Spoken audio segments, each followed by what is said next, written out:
August 15, 16, 17ஆம் தேதிகளில் சந்திர பகவான் தனுசு ராசியில் சஞ்சரிப்பதால் உங்களுக்கு சந்திராஷ்டமம். எனவே இந்த நாட்களில் பண பரிவர்த்தனை மற்றும் புதிய முயற்சிகளை தவிர்ப்பது நன்மை பயக்கும்.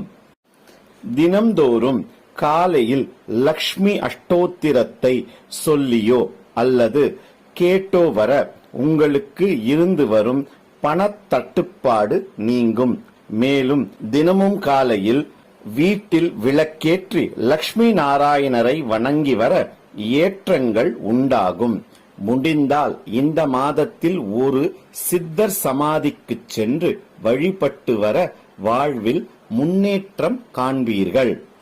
மொத்தத்தில் இந்த ஆகஸ்ட் மாதம் அனைத்து வகையிலும் உங்களுக்கு ஆதரவு கிடைத்தாலும் தெய்வ வழிபாடு